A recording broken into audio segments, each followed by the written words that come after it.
Assalamualaikum warahmatullahi wabarakatuh. Selamat malam pada anda semua.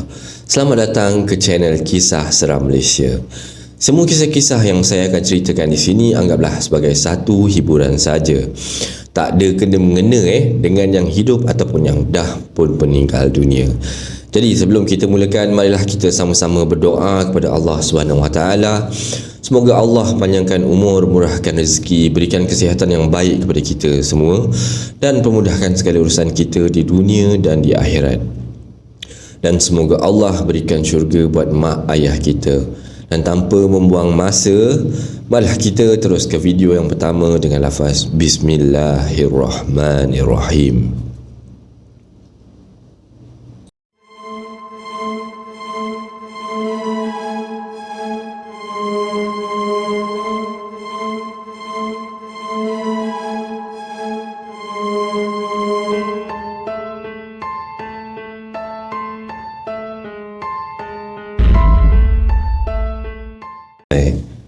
Untuk video yang pertama ni, tajuk dia adalah Perempuan Misteri di Genting Highland. Assalamualaikum dan selamat sejahtera semua. Di sini aku nak kongsikan pengalaman aku alami sendiri sekitar bulan Disember tahun 2018. Sewaktu aku bekerja sebagai pemandu Grab, aku nak kategorikan kisah aku ni lebih kepada misteri berbanding dengan seram. Aku mula menjadi pemandu Grab selepas kena retrenchment dengan majikan aku. Pada mulanya, aku buat Grab ni dari pagi sampai lewat petang. Tapi disebabkan waktu siang, jalan raya di Kuala Lumpur ni selalu je sesak. Dan aku ni pula jenis tak suka bersesak-sesak. Jadi aku tukar waktu bekerja aku ni dari lepas solat isyak sampai waktu awal pagi sebelum orang sibuk keluar bekerja. Buat Grab waktu malam ni lebih santai tau. Sebab jalan raya tak sesak dan tak berbelanja minyak pun agak menjimatkan lah sebab jalan raya tak sesak kan. Jadi walaupun pelanggan tak serancak macam waktu siang, tapi masih tetap ada dan berbaloi kerana minyak masih jimat tadi kan. Jadi nak dijadikan cerita, pada satu malam ni lebih kurang jam 2.30 pagi, aku memandu di Jalan Sultan Ismail. Aku dapat ping dari pelanggan di kondo berdekatan dengan Hotel Concord. Destinasi yang nak dituju adalah Maxim Hotel kat Genting Highland. Alhamdulillah dalam hatiku, sebab biasa tambang ke Genting Highland ni agak lumayan. Jadi aku terus memandu ke pick up point pelanggan aku ni. Sesampainya aku kat situ, aku dapati pelanggan aku ni adalah seorang perempuan. Dan tanpa berlengah, dia masuk dan duduk di tempat belakang. Dan baunya, ya Allah, harum semerbak dalam kereta disebabkan perfume yang dipakai tadi tu lah. Tak tahulah berapa banyak yang dipakai kan, tapi memang wangi betul. Dia pun memaklumkan kepada aku yang dia perlu sampai cepat ke destinasi. Dan dari dialek bahasa Inggerisnya, aku dapat rasakan yang dia ni mungkin daripada Thailand kot. Sebab aku pun tak pernah pergi Thailand, jadi aku agak-agak lah, dia punya pelat tu lain macam sikit. Jadi sepanjang perjalanan tak ada apa-apa pun yang berlaku. Dan suasana lebuh raya Karak pada waktu itu juga agak lengang. Dan sekali-sekali aku memandang cermin belakang, pandang untuk melihat kenderaan dari belakang. Dan aku pasti aku akan terpandang perempuan tersebut. Aku dapati dia sekadar memandang keluar tanpa sebarang bicara. Jadi sejurus memasuki susur ke Genting, aku memandang cermin pandang belakang. Alangkah terkejutnya aku kerana perempuan tadi tu dah tak ada. Oh, rupa-rupanya dia dah tidur kat belakang tu rupanya. Aku ingatkan hilangkan tu kan. Oh, rupa-rupanya dia sudah tidur dan baring melintang di atas tempat duduk belakang. Jadi aku biarkan dia lena di ulit mimpi hingga sampai ke destinasinya. Biarkanlah, mungkin penat sangat agaknya. Setelah sampai di Maxim Hotel, aku cuba kejutkan perempuan tersebut dan dia terus keluar setelah membuat bayaran dan serta diucapkan terima kasih kepada aku. Selesai meneruskan perempuan tersebut, aku bercedang untuk parking sambil menunggu ping daripada pelanggan di Ram Susu Flat First World Hotel tu. Jadi sesampainya di situ, aku berhentikan kereta di tepi dan bermain game. Kat handphone lah main game biasalah. Sedang asyik bermain game, tiba-tiba ada sebuah kereta Proton Gen 2 berwarna merah memecut laju menuruni ramp tu. Jadinya kemudian kereta tu berhenti, berundur dan parking betul-betul di belakang kereta aku. Aku terus hilang mood kan, kerana terasa pelik. Apa hal pula kereta tu parking kat belakang kereta aku ni tiba-tiba kan. Walhal ada banyak lagi ruang yang ada kat keliling ni, sebab dah tengah malam, mana ada orang kat situ kan. Jadi aku pun mendiamkan diri dan menunggu apa yang akan berlaku seterusnya. Dan tanpa disangka-sangka, kereta tu melanggar bumper belakang kereta aku. Aku mulalah paisir ni kan. Aku mula hilang sabar dan terus keluar menuju ke kereta tu. Aku ketuk tingkap cermin tu, kereta tu berkali-kali. Tapi pemandu tu tak keluar tau. Bila cermin kereta diturunkan, rupanya pemandu kereta tu ialah seorang perempuan yang berwajah cantik, tetapi dengan riak wajah yang bersahaja, macam tak faham, macam muka tak faham lagi tu kan, muka seposen orang kata kan. Aku terus bertanya, Amoy, you apa pasal langgar kereta saya? Ada dia pula jadi Cina. Apa pasal awak langgar kereta saya kan? Macam tu.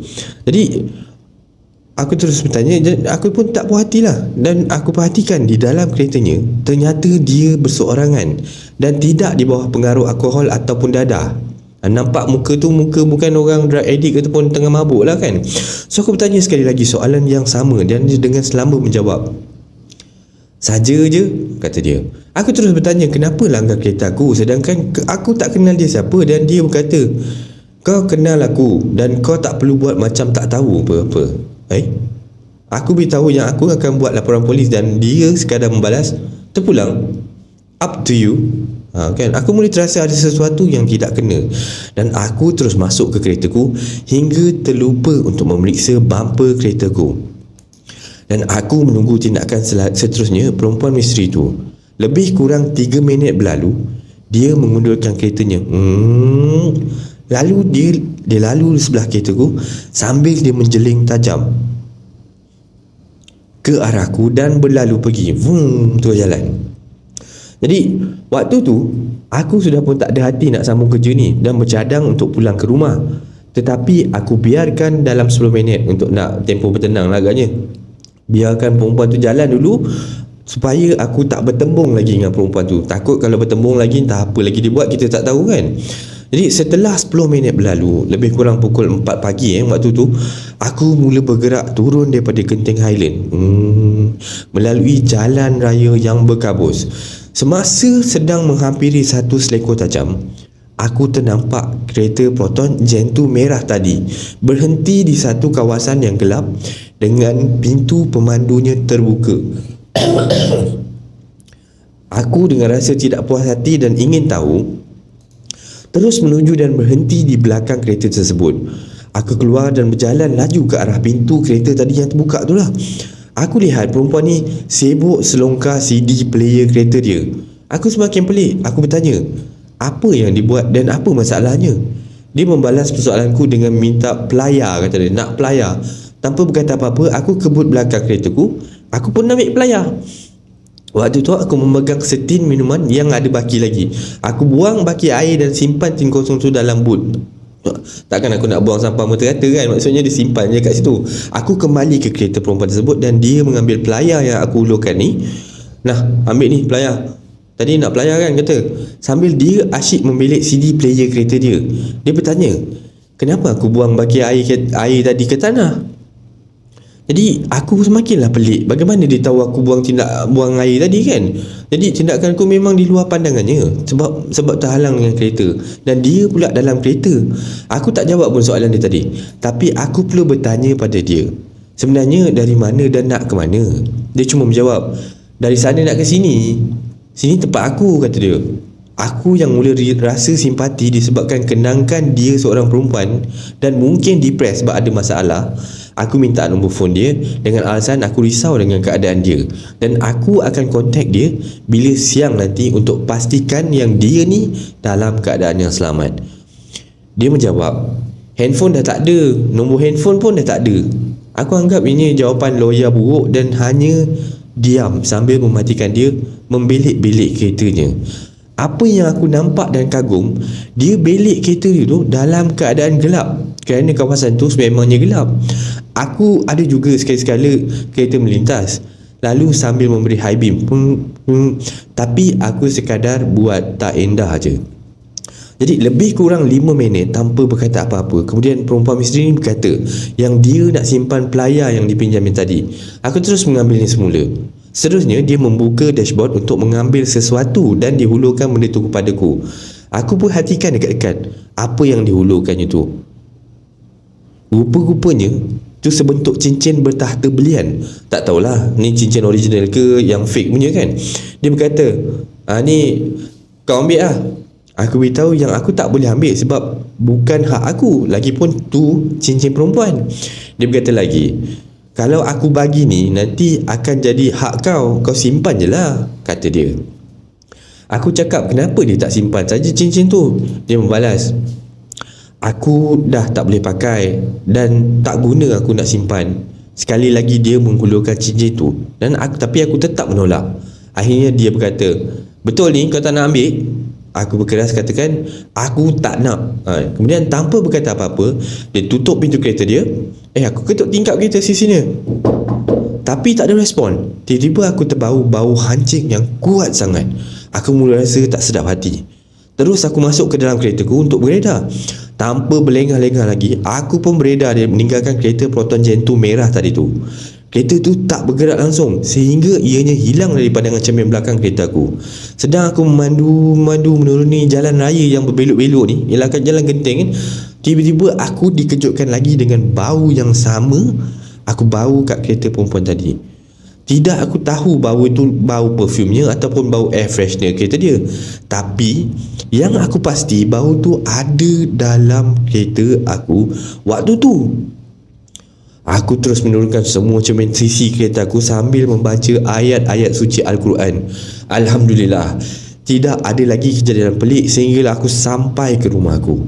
Bila aku cek bumper belakang kereta aku, tak ada sebarang kesan dilanggar pun. Pagi tu aku call seorang kawanku yang bekerja dekat Petron Genting Highland.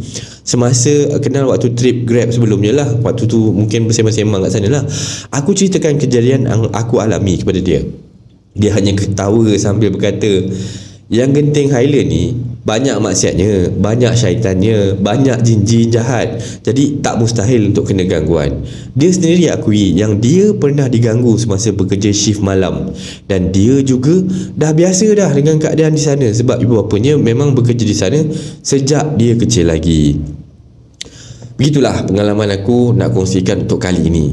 Terpulang kepada anda semua, nak percaya atau tak percaya, cerita ni adalah sebagai satu hiburan untuk kita semua.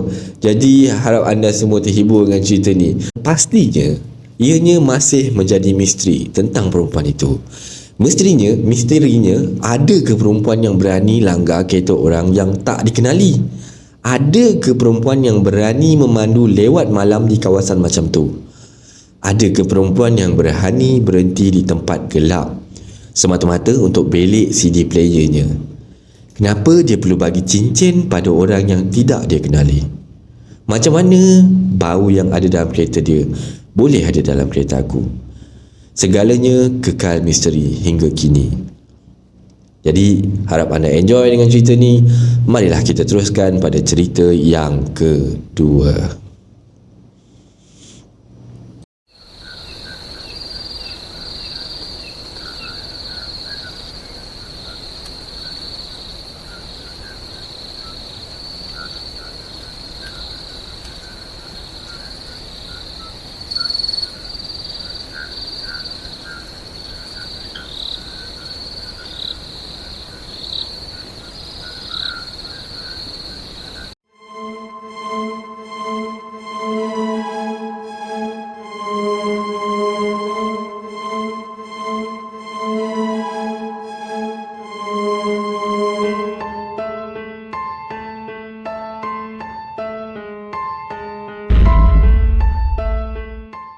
Untuk cerita yang kedua ni, tajuk dia cerita hantu ni pasal budak GrabFood.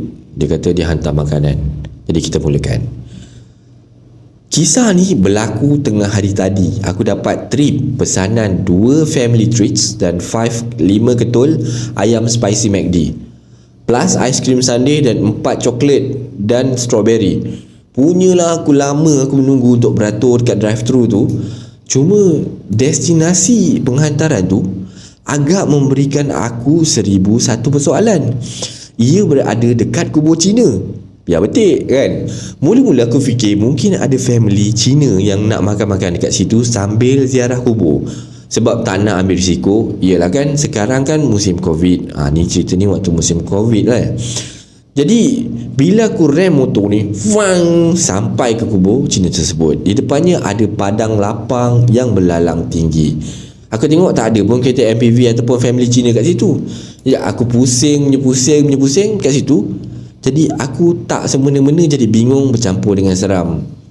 Ting, ting. Ada mesej Grab masuk. Datang dari si pengorder. Nama dia Tan Cheng Lui.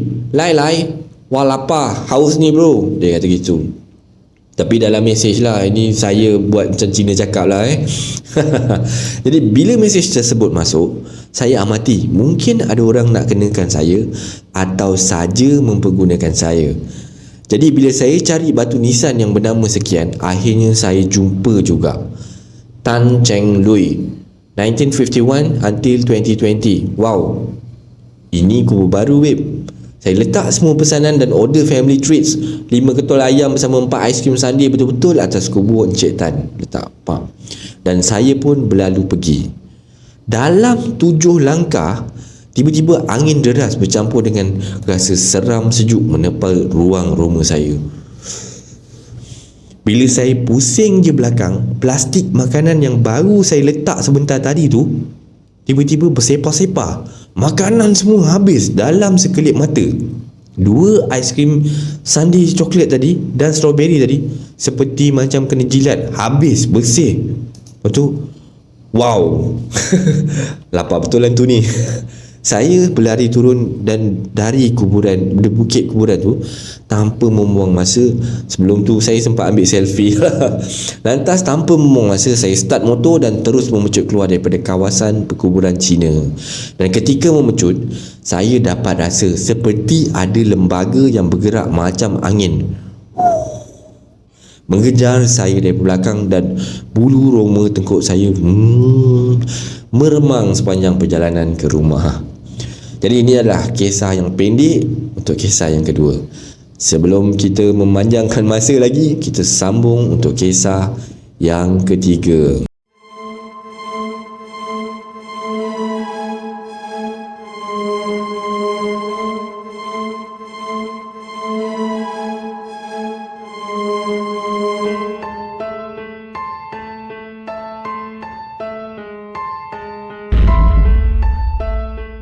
Kita teruskan dengan kisah yang ketiga.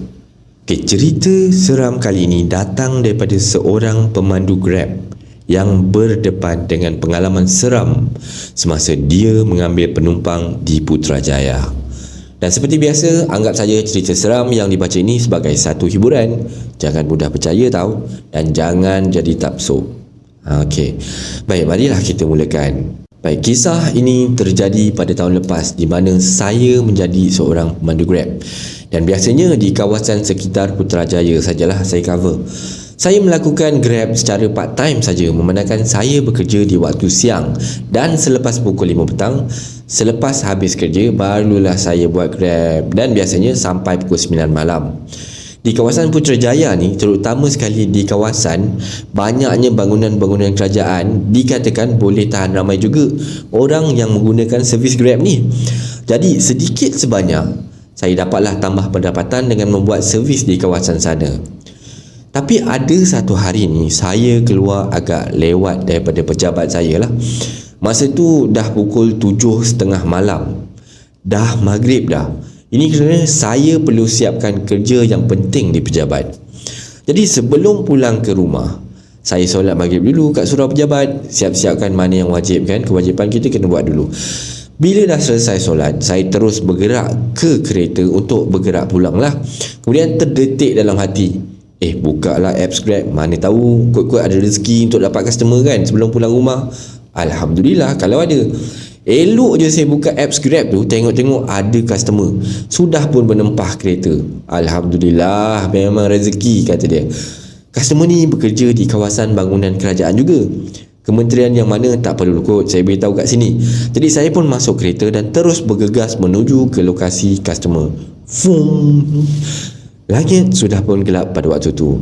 Tak sangka pula boleh dapat orang yang kerja kerajaan pada waktu-waktu begini. Biasanya orang kerja kerajaan ni jarang stay lama kat pejabat. Betul tak? Dia orang 5:30 sharp ting terus belah. Okay, biasanya, tapi itu biasanya lah kan. Tapi mungkin juga bukan orang kerja kerajaan, mungkin juga orang yang kebetulan lalu di situ. Ada pun ataupun tak dekat situ kan, mungkin ada kerja ke ada apa ke. Entahlah, tak kisahlah, mana-mana pun janji masyuk untuk saya, kata dia. Apabila saya sampai kat pintu masuk utama bangunan kerajaan tu, saya tengok tak ada orang pun yang menunggu kat situ kan. Yang saya nampak masa tu hanyalah Pak Guard. Itu pun dekat belah dalam balik pintu kaca. Maksudnya belah dalam lah kan. Saya pun dalam hati, tunggulah kejap, dalam seminit dua kalau tak ada baru aku call. Mana tahu customer saya ni pergi toilet ke, ataupun ambil barang yang tertinggal ke. Jadi saya pun tunggu je lah kehadiran customer tu. Sedang menunggu, tiba-tiba kedengaran bunyi pintu belakang kereta saya dibuka. Kan, bunyi pintu kereta buka macam mana aku pun tak tahu. Okay, tiba-tiba je ada orang buka pintu. Customer yang saya ni, yang datang tu, seorang wanita. Itu masuk tanpa berkata apa-apa. Biasanya saya akan disapa, tapi customer ni hanya berdiam diri saja. Bila saya tengok belakang, customer tu tak angkat pun muka dia. Kepalanya hanya menunduk memandang bawah. Apa halak customer ni? Menangis ke? Detik hati saya. Bila saya tengok sikap customer tu, lantak lah, janji dia dah datang, kira okey dah. Okey cik, kita gerak dulu je ya, kata saya kepada customer tu. Melalui cermin pandang belakang, saya lihat customer tu tidak mengangguk pun sebagai mengiyakan kata saya. Kepalanya masih lagi menunduk memandang ke bawah. Betul-betul bad mood agaknya perempuan ni dalam hati saya lah. Saya pun terus bergerak dan menyusuri jalan raya menuju ke destinasi yang telah ditetapkan oleh customer. Okay. Setelah 5 minit dalam perjalanan, customer tadi masih lagi menunduk kepalanya ke bawah. Tak cakap apa-apa, dia diam je. Saya dah start rasa pelik lah ni. Bercakap tidak, angkat kepala pun tidak, bunyi menangis pun tak ada. Bisu ke apa je? Dah kenapa customer ni? Berbagai-bagai persoalan bermain dalam kepala otak saya waktu tu. Tiba-tiba telefon saya pun berbunyi. Terkejut juga dia buatnya. Astagfirullahalazim. Yelah, kepala tengah fikir customer kat belakang tu. Cepat-cepat saya tekan butang Bluetooth headset kat telinga saya. Hello? Siapa ni? Saya bertanya. Bang. Oh bang, saya ni yang order Grab abang tadi, jawab orang dalam talian. Order Grab? Order yang mana ni? Saya bertanya lagi. Yang bangunan kerajaan tu lah bang. Tadi nampak kita abang. Kenapa abang dah jalan?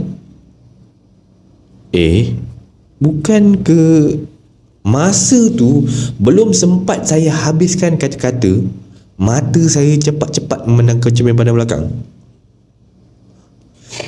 Alangkah terkejutnya saya pada ketika itu apabila melihat tak ada orang langsung yang ada dekat tempat duduk belakang. Customer wanita yang naik kereta saya tadi tu dah hilang dah, entah ke mana pun tak tahu. Jantung saya duk-dong. Ketika itu dan peluh dingin dah mula keluar kat dahi. Pada waktu tu juga, secara serta-merta kereta saya berbau busuk, sangat-sangat busuk, sehingga kan saya rasa macam nak termuntah tu. Saya terpaksa berhentikan kereta kat tepi jalan dan terus keluar kerana tidak tahan dengan bau yang busuk sudah memenuhi ruang dalaman kereta saya seperti MBPO. Abang, jerit suara pemanggil yang masih berada dalam talian. Ya. Apa? Abang boleh datang sini balik tak? Tanya pemanggil itu yang sepatutnya menjadi customer saya yang sebenarnya lah kan. Boleh. Sekejap kan. Bagi saya dalam 5 minit saya datang balik lah Sorry. Saya menunggu di luar kereta untuk beberapa ketika. Kemudian saya masuk semula. Bau busuk pun sudah pun hilang. Lega. Tapi walaupun dalam keadaan lega, bulu roma saya masih lagi meremang dengan gara-gara benda yang baru jadi ni. siapa wanita yang naik kereta saya tadi? Siapa sebenarnya dia?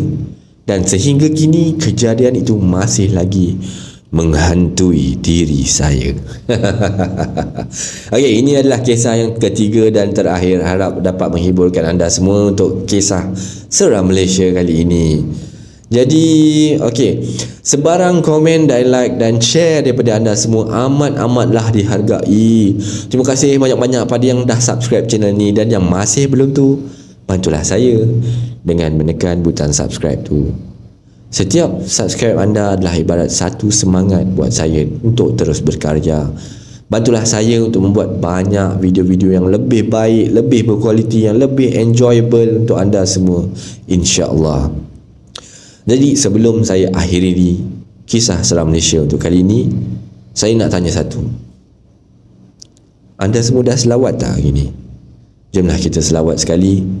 Allahumma salli ala Sayyidina Muhammad wa ala ali Sayyidina Muhammad. Baiklah, saya tinggalkan anda dengan pada malam ini dengan lafaz Assalamualaikum warahmatullahi wabarakatuh.